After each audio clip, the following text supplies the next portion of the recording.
Teach it. Yes. Preach it. Sing it, sister. Yes. Hallelujah. I'm having church. With the internet and access to any internet-capable device, you can hear the word of the Most High taught or preached, and of course his praises sang just about anywhere. So, do we still really need church? Well, coming up on this week's Word for Thought, we're going to look at what the Bible says about what we've come to know as church and whether or not we still need it. Let's get into the Word, y'all.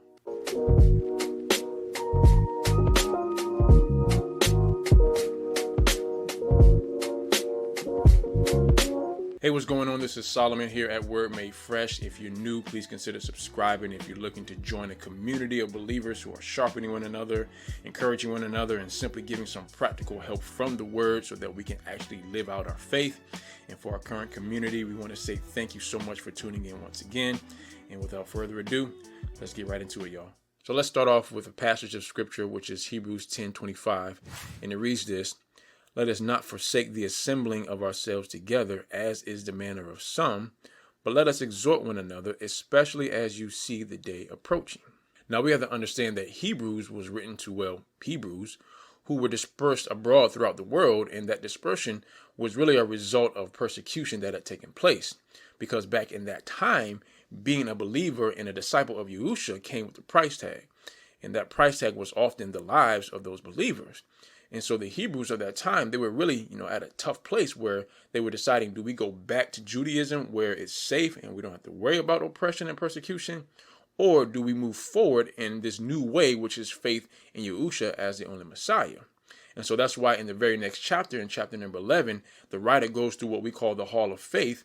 And through that Hall of Faith, at the very end of the chapter, you see that all this crazy and grotesque persecution that's taken place for these patriarchs who had the faith thousands of years before Yahushua ever came on the scene. And so he's using that as an example to encourage them that, yes, I know that there's a legitimate fear of losing your life for holding on to this faith, but yet, look at the patriarchs. They did it not receiving the promise, and so you can do it as well. So how do we know that Hebrews 10:25 is talking about anything in relation to what we've come to know today as the church? To get a better understanding, I'm going to look at the word as it was originally used in its original language, and we're going to look at a passage of scripture from two different translations, beginning with Matthew chapter 16, verse 18 in the KJV, and it reads this: "And I say also unto thee, that thou art Peter, and upon this rock I will build my church, and the gates of hell shall not prevail against it." And then there's another translation called the Scriptures, where the word reads, "And I also say to you that you are Kepha, and on this rock I shall build my assembly, and the gates of Sheol shall not overcome it." It's this word ecclesia that has been translated into church, or again, my assembly. And that word, when we look at the definition, it really means a calling out or a popular meeting, especially a religious congregation or a Christian community of members on earth or saints in heaven, or both, assembly. And so just to give a brief summation, not a whole history lesson on how we get to this word church, back in the day when King James was translating the Bible, we understand that there were some political reasons as to why he was doing it. And one of the rules that he had when translating the scriptures was when it came to this word ecclesia, he did not want it to be changed to congregation or assembly. He wanted it to be translated church. And so today we have what we come to know as the church, which unfortunately is not the best translation when it comes to what ecclesia actually means. And it doesn't really give it the total sense and essence of what an ecclesia is. Yahushua, when he used the word, he didn't give it a new definition. He used it because of its definition. And when we look at what it means, it clearly means it's an assembly of called out believers. So going back to Hebrews, what the writer is simply saying, listen, I know that there is a legitimate fear of you guys proclaiming your faith and assembling together. But in spite of that fear, we have to do what we have been called out to do, which is assembly.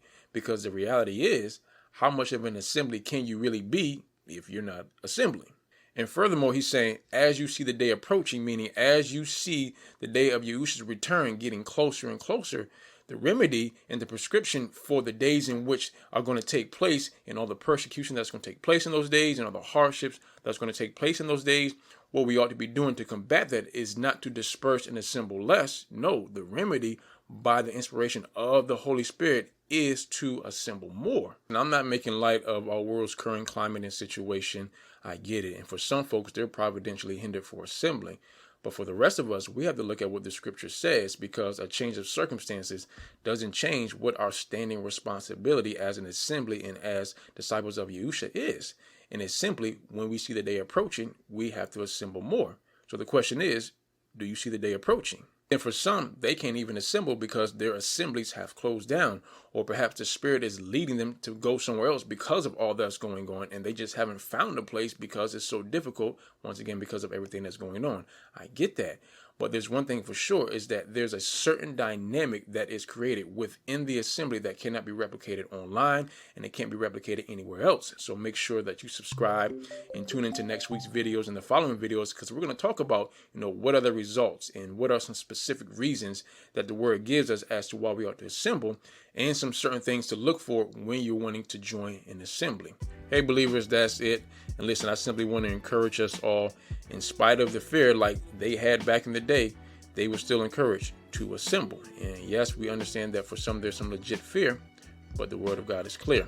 And so, hey, if you haven't subscribed, please consider subscribing. If you found any value, learned anything whatsoever, don't forget to hit that like button as well. And as we always say, until next time, remember to learn the word, live the word, and share the word. Word.